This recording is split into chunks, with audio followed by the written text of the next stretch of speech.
நண்பர்களே, அடுத்து ஒரு வீடியோ. இவனால நம்ம போட்டி சேர்க்கவே இல்லையே.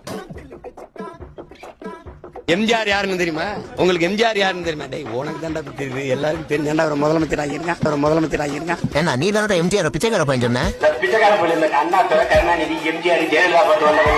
உனக்கெல்லாம் வெக்கமே இல்லையாடா? சோறு தானே திங்கிற. எரிச்சல் வருது உனக்கு. நான் கெட்ட வாரத்துல திட்டி போடுவேன். அப்புறம் பெத்தம் கொதிக்குது உன்னை பாக்க. எங்க அண்ணன் விஜயகாந்த் தெரியுதானே? நான் என்ன கேட்கிறேன், அவர் கட்சி ஆரம்பிச்சாப்ல ஒரு போட்டிட்டாரு. நான் கூட அவர் போட்டிட்ட அவர் கட்சி வேட்பாளர்கள் போய் ஆதரவா வேலை செஞ்சேன். அவருக்கே போய் ரிசுவந்தியத்துல வாக்கு சேகரிச்சேன். இந்த மானக்கிட்ட தற்கொலை எப்படி சேகரிச்சான்னு பாருங்க. விஜயகாந்த் முதலமைச்சராக ஒரு கூட்டணி போட்டு லூசு பயில அந்த கூட்டணிக்குள்ள இருக்கிற நல்லவனுக்கு கால் காக்க மயிர் அளவுக்கு பெறுவானடா விஜயகாந்த்.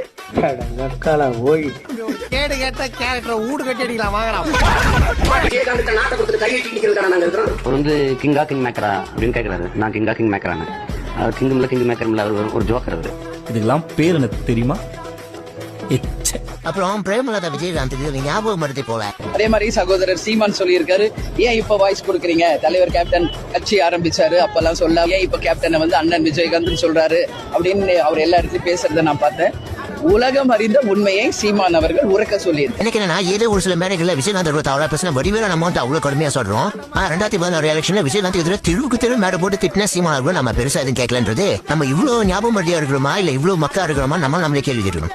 ஆனா நீ அவர் இருக்கும்போது அவருடைய கட்சிக்கு ஆதரவா பேசுனதோ அவரை போய் பார்த்ததோ இல்ல. உன்ன மாதிரி எச்சக்கலம் மாதிரி மாத்தி பேசாம அப்ப வந்து இப்ப விஜயகாந்த் ஏன் அண்ணன் சொல்லிட்டு இருக்காரு தற்கொலைப்பாயில. இன்னைக்கும் சரி ஒரு பெரிய ஹீரோ